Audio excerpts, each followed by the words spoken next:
there are only 3 things that will ruin your life. They're called the 3L's. Liquor, ladies, leverage. If you don't master them, you won't just lose, you'll self-destruct. Let's break them down. First, liquor. And I don't just mean alcohol. I mean anything you use to numb yourself.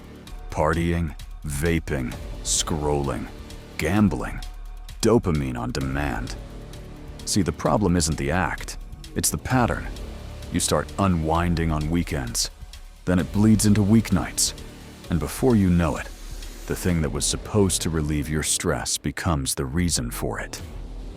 Liquor robs you quietly. First, it takes your mornings, then your discipline, then your edge. And once your edge is gone, you're no longer sharp enough to compete. You're no longer dangerous. You're just surviving. Statistically, chronic escapism through substances is linked to reduced memory retention, poor sleep quality, emotional instability, all of which sabotage your ambition, whether you realize it or not. The world doesn't owe you success just because you're tired. You're either growing or you're escaping. And every time you choose to escape, someone else is out there getting sharper, hungrier, more dangerous. Cold truth? No one's coming to save you from your own habits. You have to kill the numbness before it kills your potential. Second, ladies, not women. Ladies, there's a difference.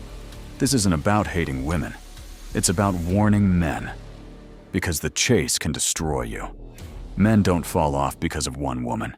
They fall off chasing many. They get addicted to validation. They treat intimacy like it's a scoreboard. And it works. Until it doesn't. Because here's what no one tells you. Every hour you spend chasing is an hour you're not building. Every text, every argument, every moment of drama. It's time and mental bandwidth you're giving away. And time is non-refundable. Alexander the Great conquered half the known world. But his downfall wasn't a sword. It was love, betrayal, internal chaos.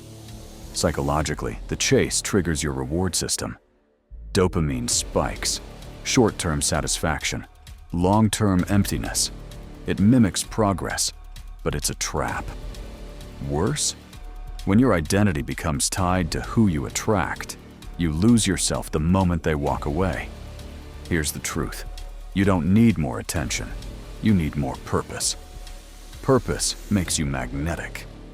And once you find that, the right people will chase you. Third, leverage. It's not just financial. It's emotional, social, psychological. Anytime you're dependent on an external variable to feel secure, you've handed over control. Think about it. How many people pretend to be successful just to maintain a brand? They don't want wealth. They want the appearance of success. And that illusion? It's expensive. They rent mansions for Instagram.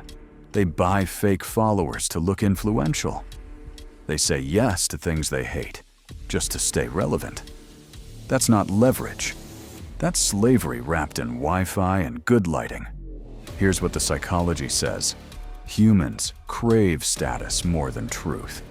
That's why so many people choose the lie. Status can be rented, but self-worth has to be earned. Leverage also shows up in another form. Overcommitting. You take on responsibilities that look good on paper. You say yes to business deals you're not ready for. You leverage time you don't have, energy you can't maintain, skills you haven't developed. And it works for a while. But borrowed momentum always runs out. You become a hostage to your own ambition, working 80 hours a week, not to build freedom, but to keep the illusion alive.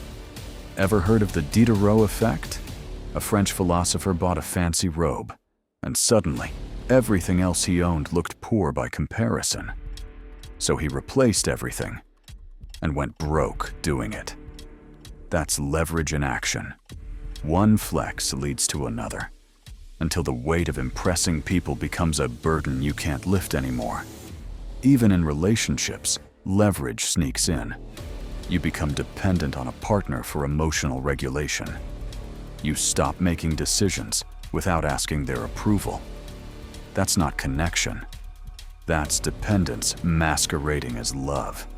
The world tells you leverage is smart. Use other people's money, other people's time, other people's networks. And yes, in business, that can work, but only if you've earned the right. Leverage is only powerful if you have a solid foundation beneath it. Without that, you're just building a tower on quicksand. Cold truth: you don't rise by borrowing, you rise by building. One skill, one decision, one hard-earned lesson at a time.